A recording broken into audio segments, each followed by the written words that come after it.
Peace out. And that is the end of another episode. That is the end of another episode. I felt like we went off notes, but as you were saying things, I realized that there were talking points that we could cover and discuss, and that was going to be better than us just reading the notes. So I used Yeah. them a little more guideline this time instead of just like, oh, I'm going to follow what we have written down. And I don't know if that works better or not. I don't know if it's going to feel disjointed when we get to the final edit, but I think it was good. And yeah, I I think think it so. came off more genuine, not looking at our notes so much. Because, like, I felt at first like, I'd already looked at this, I'd already looked at the information and kind of not practiced it, but I had it in my mind already. So then when Sure. it was written on the page, I was kind of more or less just regurgitating what I already had kind of discussed in my mind. So Yeah. I think we kind of we didn't talk about it, but we both realized that we wanted to go off book and we didn't Yeah. communicate about it, and it just sort of happened that way. No, that was awesome. That's exactly what happened. And I was thinking about that kind of in the back of my mind about halfway through it. When we had our pause where you got quiet for a minute and I wasn't saying anything, and obviously we're gonna edit that out, but Yep. uh I was just thinking, wow, we actually went so off book that I've lost my place in the notes. I was scrolling like, And where are now we I at now? and now I had to go back and I mean there were some things that I wrote down that I wanted to mention that Hmm. it just I think this happens a lot is where always take more notes than you need, and then if stuff needs to be cut out, we can obviously cut it out. But Yeah. Well, I think uh that's good about having this after show too, is we can kind of talk about these things on our own and the notes that we didn't get to go over. sure. And it's kind of like, I guess, bonus footage or Oh, deleted scenes or something. I really wanted to bring up the poster that said there was like no smoking, no drinking, no this, no that on a poster on the wall, and then it said no young bloods at the bottom. Young blood was the very first comic book from Image that sold 1 million copies. And Yeah. that is a okay, so 1 million is an impossible sales number now.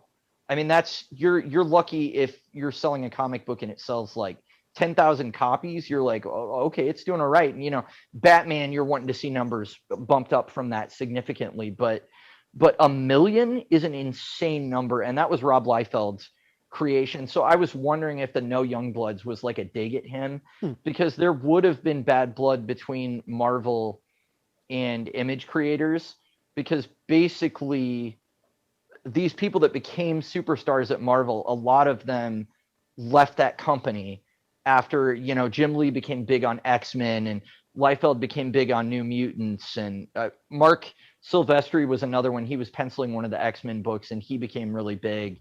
And Todd McFarlane, he did his work on Spider-Man, and I think he'd done some Hulk stuff as well, and they all left, and then they became like these millionaires at Image because everything was creator owned, and so they're getting like 100% of the profits from their comic books. So they're just basically getting rich overnight. Although I think Liefeld and Lee were already pretty wealthy and influential when they left, because they would have, their the mutant stuff was really hot at that time. But I don't know. I just saw that on the wall and I was like, man, I wonder if that's like them going like, oh, Image Comics sucks or something. And so it was just kind of a funny little thing. Yeah, you had your note in here about the bite transferring. What did you say? It sounds very Klingon to me. Yeah. Like, so Yeah, what were you getting at there? so I didn't quite. they were talking about extracting seeds from Venom to create offspring. And so if you, instead of like doing it in a lab, basically, spoilers, I guess, for the Carnage movie to anybody who actually listens to this on YouTube, but when Cassidy bites Brock, he gets a seed in his mouth and becomes Oh yeah, pregnant with Carnage. So I was like, wow, that sounds very Klingon.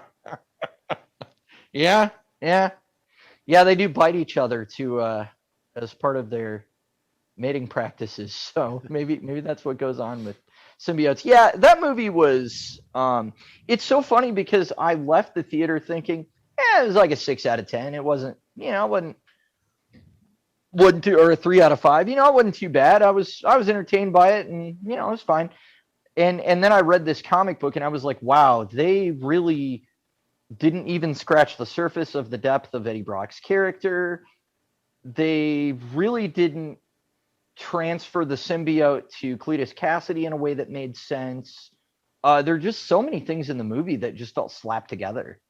And Yeah. and it was right when we were talking earlier that I think it felt like one of those where they had filmed a lot more stuff, and then I don't know if it was studio or if it was just the editor or who it was that made the call, but it seems like somebody came in and they were like, you need to cut this out, you need to cut that out. And a lot of that, it just didn't feel like a finished product. I mean, this, as much as the narrative jumps around in Venom Lethal Protector, it didn't feel as sort of slapped together as Venom Let There Be Carnage, the movie. So, and I don't know why that is. I really expected more from, I mean, I know Andy Serkis is not really known as a director, but, and maybe he got the job because he's done so much mocap work. Maybe that's why they picked him up. I don't know how much mocap there was in the Venom movie, but it's a big CG movie, so I'm assuming there was some of that involved there. Yeah. And maybe that's it Uh, where they just wanted somebody to make that part look good, but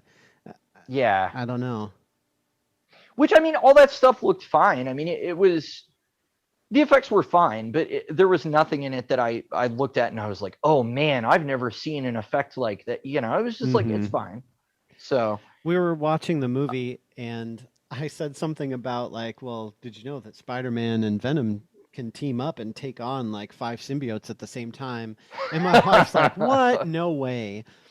So, and this I had in my notes. he had more experience. Exactly. Like that's something I've read Spider-Man say a lot where he's fighting somebody who has got some kind of crazy power, but because Spider-Man is so comfortable in his own skin and doing what he's doing and he's got a good rhythm, he can usually find a way to beat them just kind of based on them not being as experienced with whatever it is that they're doing. And I think there's a certain element of truth to that because in the Sure. in the very brief time that I did jujitsu, like it's a it's one thing to learn certain moves, but it's another thing to be comfortable in your own body to be able to perform certain moves with an actual amount of movement that's very fluid, that you don't have to think about, do I put my arm here, do I move this way, do I need to push and get more leverage? Like you don't think about it, it just becomes more like muscle memory but with your entire body.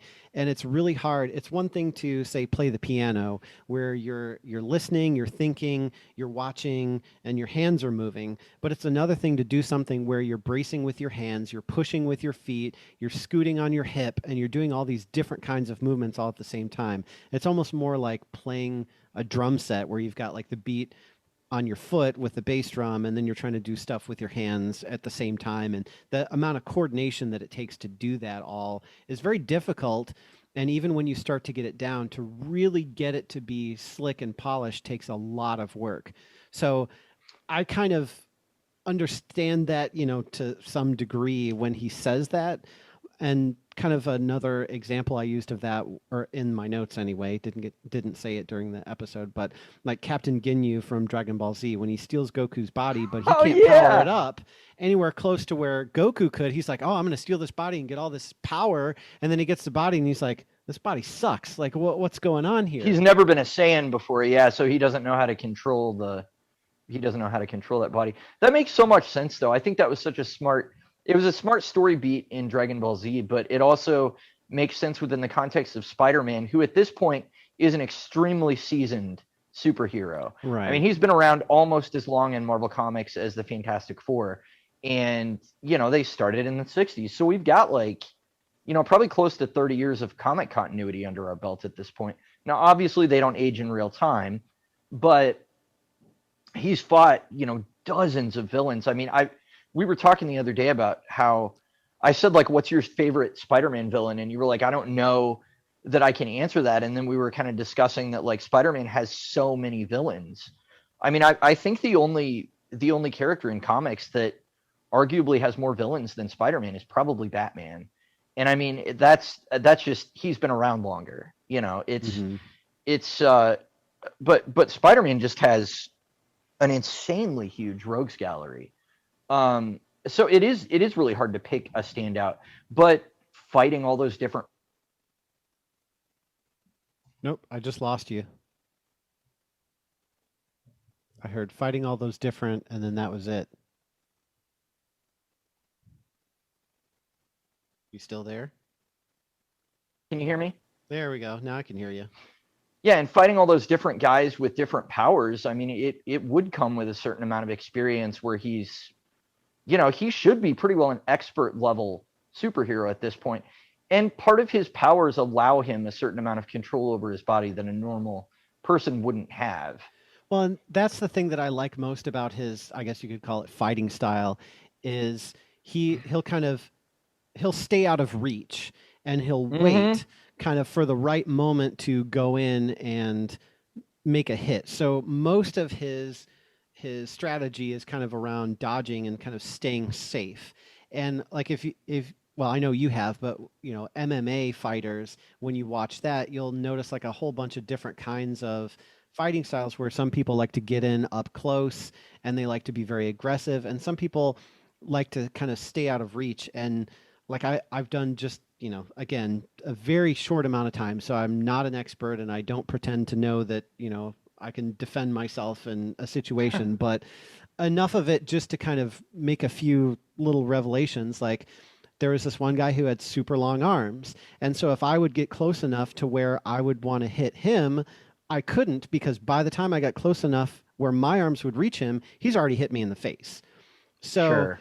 we kind of, and this was not an actual fight. This was more just like sparring and learning, like a private lesson. And so he was kind of teaching me to sort of stay out of his reach and find the right moment to go in and use my shorter arms to make an attack at the right time. So I had to be a lot smarter in doing that kind of thing and waiting for him to be open. So that's Sure. one thing that kind of resonates with me with Spider-Man, is like he's very like smart, and it's about timing. And he's so fast and he's so strong that he can, kind of get in, make that hit, and get out before really getting whomped too Yeah. much. And that's something you don't really see in the movies. Like he just kind of jumps in there and gets smacked around a whole bunch. And like Doc Ock, who's got really strong metal arms, has a regular man's body. So if you punch a Right. 40-year-old man in the face with your spider strength, I mean, he should pretty much be done at that point. But nope, it His just, head should explode.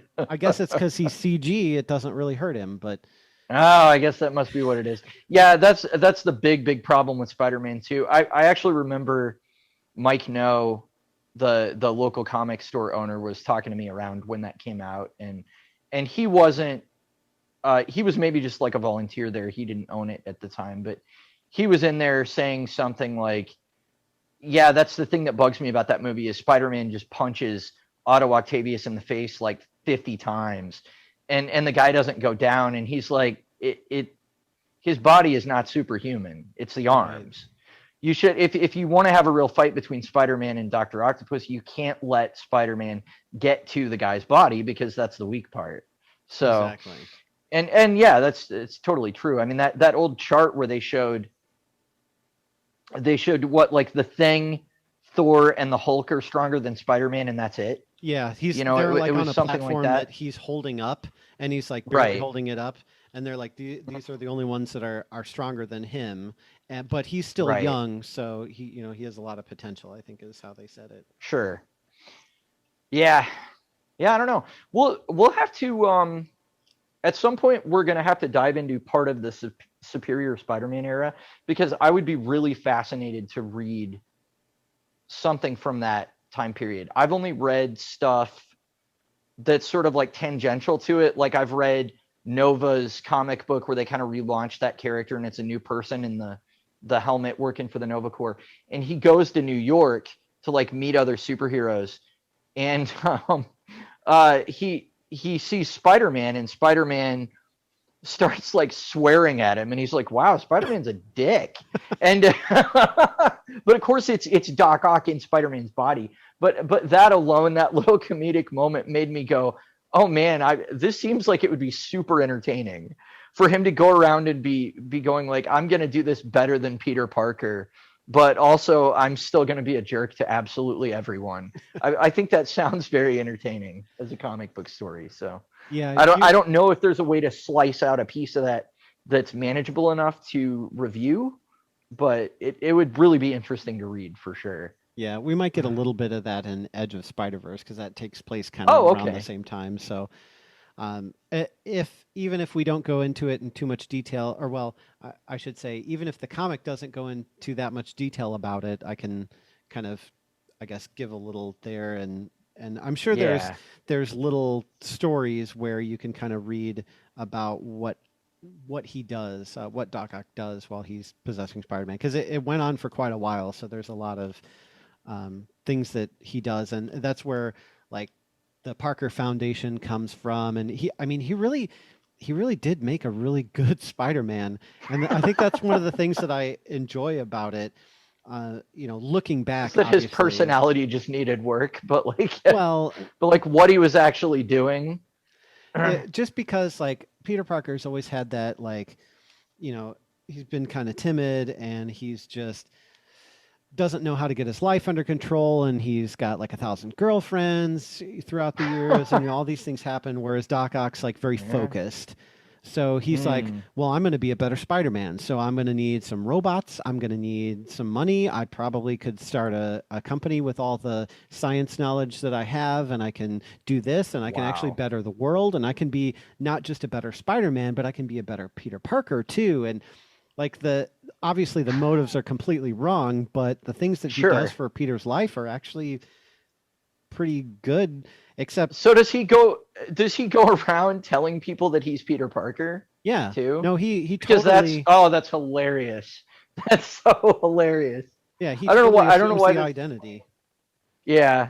Well, so Okay. it makes it awkward because when Peter finally does get back into his own body, he has a girlfriend that he's never met who right away knows that something's wrong. He has this company that he has no idea how to run. Uh, so Oh. all these things have changed in his life. His Aunt May is dating some guy, and so there's all these things that he has to kind of come back to and pick up and pretend he knows what the heck he's doing because all of this would come Yeah. crashing down on him. But some critics say like when that took over the book, it was a different character. It wasn't the character they signed up to read. There was a lot of hate mail about what they had done to the beloved character that they've read for years and years.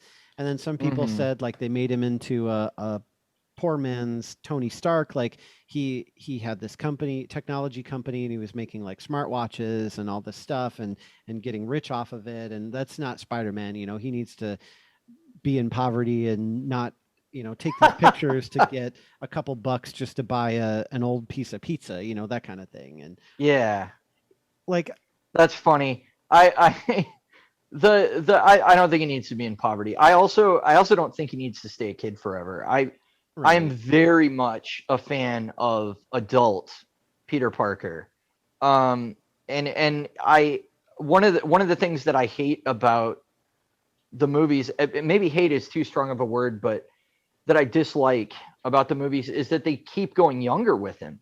And honestly, his book to me becomes much more interesting when he becomes an adult, when he's, the sort of J. Michael Straczynski era where he's a science teacher at a high school, and that's his day job. He's happily married, and he's dealing with those things a little bit more of an adult life than just keeping him in sort of that high school stage forever.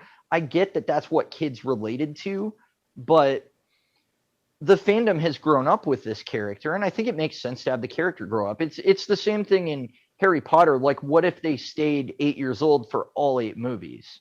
It wouldn't be as good Right. because as you're aging up, the characters are aging up, and that works very well, I think. And I know that comic aging can't move at the same pace, but something that DC seems much more ready to embrace almost always is the concept of like the legacy character or passing on the torch. And, you know, where we've had multiple flashes starting with Jay Garrick and then Barry Allen and then Wally West and you now on to Wallace West. Um, you know, is one of the newer ones, and I think Avery Ho is the she's an Asian character. She was from like the Justice League of China or something, but she's also a speedster. But they tend to do that kind of thing where they have like this whole legacy of people that have had a moniker, and I'm not opposed to, after, you know, how many issues has Spider-Man been around now, of us going, you know, maybe we can explore this different avenue and see what it's like. It's I don't know that they need to necessarily replace Peter permanently, but I do think that you reach a point in a character's history where it becomes hard to write new stories about them. And I think Bruce Wayne has certainly reached critical mass a long time ago. You know, where it's just like, what new is there to say about Bruce Wayne the person? And especially when his defining character trait is that he can't seem to like get over the death of his parents. And we've been reading about this for like 80 years, and it's like, I don't know, to me the Bat family are way more interesting characters than Bruce Wayne is as a character. That doesn't mean I don't like Batman comic books, but they've just, that universe and the stuff around him is so much more fascinating to me than he is personally. So I think that's I the don't know. thing, is like trying to please the masses, like especially Yeah. with characters that either the masses don't know about or that we haven't really seen. We went through this period, and I think we're either past it or almost past it, of origin stories, where it was like every character you saw had to have a movie that almost the entire movie was the origin story about how they Right. got their start. And I remember thinking, you know, as I was getting into comics and things, that these movies were coming up, I was kind of like, okay, I get the origin thing. Like, I want to see them do their thing. Like, especially Yeah. that first Fantastic Four movie, it took literally the Oh entire man. movie for them to gain their traction. And then at the end of the movie, they finally start working together as the actual FF. And then the movie's Yeah. over. And then the Yeah, next you get movie one scene. is Uh-huh. like them working together, but it's just, I don't know, it lost what the first one kind of started. And I The just second one was too short, had too many ideas for the, I mean, it was like an hour and a half. And they weren't willing to fully commit to some of the really comic booky stuff. Like they were like, well, Galactus being a giant dude is silly, so we're gonna make him a cloud. And you know, I mean, there were just a lot of those kind of choices. The other big problem with the FF movies is them sort of stealing plot threads from their own previous Marvel movies. Like, why does Doom have to be a dude that lost his company just like Norman Osborn was in the Spider-Man movie? Why do we have to have a cringy dance scene with Reed in Rise of the Silver Surfer, just like that cringy dance scene we had with Peter Parker in Spider-Man 3? It ugh. just seems like they were taking story beats that either didn't land or weren't really that great, and then reusing them for the FF movies. And I don't know why they did that, but it really pulled them down. Well, look at Lethal Protector. I mean, with what Yeah. was going on in it, and there was another Venom origin flashback in it as well. Yeah. Like, Yeah. why did we need this in this book? Like, you're picking this up because you want to read about Venom, and then Sure. partway through you get this kind of origin recap. Like, well, why? That should have been sort of a preamble before you even get into it. And if you're like, well, I know who Venom is, I'm just going to skip that part and go on to the actual story. Yeah, I definitely felt that way when I got there. I was just like, okay, yeah, I know. I mean, the stuff about Brock was interesting, but the stuff about like how he got the symbiote and the fact that he hates Spider-Man, and I'm just like, yeah, okay, I get it. Like, let's move on. So I don't know. It's that interesting question, and I don't know that there's a good answer of, like, comics have this huge steep barrier to becoming a new reader because there's so much continuity and it's so hard to get into, you know, and get caught up. But at the same time, you don't want to get in the habit of just repeating story beats over and over either. Right. You at a certain point you have to assume that your audience knows what's going on and just tell a story. especially if you don't want to be just rehashing what's been done before. So Well, I and don't know. like some It's movies do hard. that by, Yeah. you know, kind of using elements of a comic story, but then taking it in a different direction, and then including like little subtle Easter eggs that if you don't know what they mean, it doesn't really take away from the story, but you like Sure. might hear a name or a location or, you know, something, and you're like, oh, yeah, yeah, I know about that. So I think that's one way to sort of try to appeal to all the different groups of people who Sure. are intimately familiar with comics and then those who have never read anything. So, Like but saying Miller Mac Bendis in Daredevil yeah, is exactly. like the names of fighters. And I Yeah. think that was another period of time that they did things like that too, where they would just name drop people, and you're like, oh yeah, is that ever going to be on the screen or something? But Right. it was more of just a, you know, they wanted to name drop it, It's and an that was kind Easter of the end egg. of it. Yeah, exactly. Yeah. But what you said about Bruce Wayne made me think of the Titans show because there's been a lot of criticism because they had him in there and he was a little kind of creepy, I thought. But in the subsequent season, I don't know if it's season 2 or season 3, but he he basically he's a borderline psychopath. I found this article that was like that says, despite being revered as a hero who would stop at nothing to fight crime, his methods were too violent for his adoptive son to stay with him. However, Grayson would soon realize that Bruce weaponized his childhood as a means of positively channeling his anger to punish the guilty, simultaneously distracting him from his despair. So I guess that's what you do is when a character has Yeah. been around for so long, you just kind of reinvent them into something else, and now you've got fresh material. That breaks Batman to me though. And I want Yeah. to I do want to review some of the Batman stories that I want to look at when we look into Batman comics are things that tell like an alternate future or something that's a little bit of a different take. Stuff that you're gonna have an opinion on, where it's not Hmm. just like this is kind of a standard Batman story. The Last Night is one of those because it's a far in the future. Although it's fascinating because it felt like it tied into events in Justice League at the time, where like it's almost like, oh, apparently the Justice League lost this thing that's happening in like the current comic books. That's basically the take that this Batman book has. But obviously that's not what ends up actually happening in the Hmm. the canon comics. But it's interesting. I think it's interesting to do these different Earths and different takes and stuff. But I don't want to see my mainline continuity Batman murdering people. That's Right. just not A little too that's far. not the character to me. And yeah, Three Jokers is another one that it's supposedly in continuity, but it's you're gonna have an opinion on it for sure. It's something that definitely has a take on things, and it's interesting. It's a little bit more about Jason Todd, oddly enough, than it is about Bruce. Hmm. But yeah, those are the kind of things I'm interested in getting into because I again, to me, Batman as a character just can't you can't really give him an arc because that's what makes him Batman. And even when they did the storyline where he was going to marry Catwoman, and they ultimately have to figure out that like she leaves him at the altar because she's like, well, you'll stop being Batman if you're happy, and you'll stop going out at night, and your pain and all that is what you're channeling into this thing that's good. So it would be sort of selfish for me to take that away and all this stuff. I'm like, oh man, I don't know. I thought it would have been interesting for them to explore that idea of them actually being married at least for a little while, but they end up just going like, well, we're just in a relationship together and we don't have to get married. That's like where they end up Yeah. ending it. I think at the end of Tom King's run. So they're like together, but they're just like, well, we don't need to get married. Which I'm like, what's the difference? But I mean, if they're like Yeah. committed to each other, then what? How does that? Why shouldn't they just get married? But I don't know. It's weird.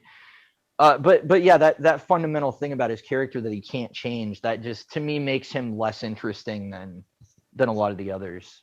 Where writers do find ways to push them into new eras, and sometimes that means killing him off and putting Doctor Octopus in their body. I Sure. Why not?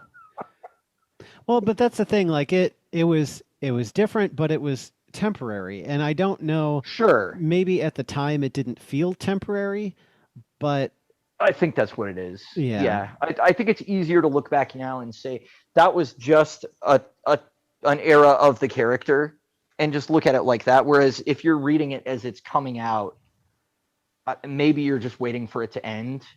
I don't know. Hmm. It depends on how well you liked it, but yeah, I think exploring that for a little while was fine. Um, yeah, I don't know. This gone on pretty long, hasn't it? That's all right. So it Oh, looks like I misspoke during the episode. oh no. Clintar is the symbiote word for cage, and that's the planet of the symbiotes. So that's What's their planet?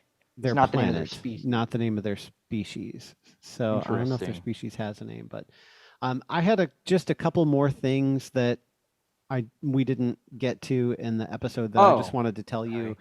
One of them was actually an interview from 2001 when Michelinie was writing for Iron Man again. I think he did a mini series, but one of the questions Sure. that he was asked was, "What projects are you most proud of?" And his answer, he talked about a couple kind of non Marvel things or just some other things, but then part of his answer, he talked about Spider-Man, and he said, "I had a great time working on Amazing Spider-Man with Todd McFarlane. He stuck to my plots religiously, a rare professionalism these days, and his pictures were just flat out fun to write to. I'm also proud of the Mm. initial Venom and Carnage stories in The Amazing Spider-Man when Jim Salicrup let me control the characters. After a new editor decided to let anyone on the planet write them, they suddenly started spouting unexplained new powers, inconsistent speech patterns, and altered backgrounds. And readers started to get Ooh. tired of them." And then he goes, "Sorry, I guess I sort of edged from the answer into a rant for a second there. I'll behave."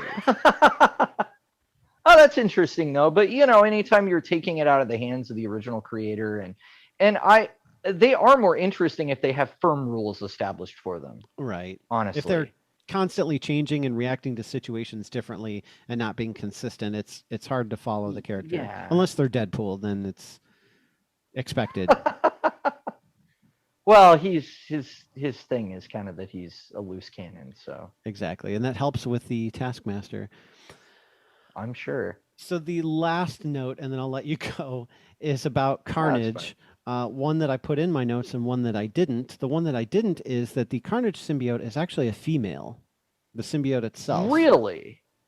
So I found that Huh. very interesting and strange. I didn't know that. So, and then of course the other one, I think we talked about this a little bit, that Riot was used as an antagonist in the movie, but instead of a Yeah. mercenary, it was Carlton Drake himself. But in the comics, there's a lot of things that happen. These symbiotes actually come back. They go through some different iterations. They bond with different people. There's this weird comic called Deadpool versus Carnage. In 2014, Deadpool steals the symbiotes from a government facility to help him fight Carnage, then puts the symbiotes on a dog and instructs it to take them back to the government. But of course, What? spoilers, the dog doesn't actually make it back to the government, and then the symbiotes get transferred yet again. They actually, so the dog gets distracted by this little girl who's crying. I forget why, but they form they symbiote whatever to each other. Symbiote. Yeah, exactly. They symbiote to each other, and they, I think they call themselves like hybrid or something like that.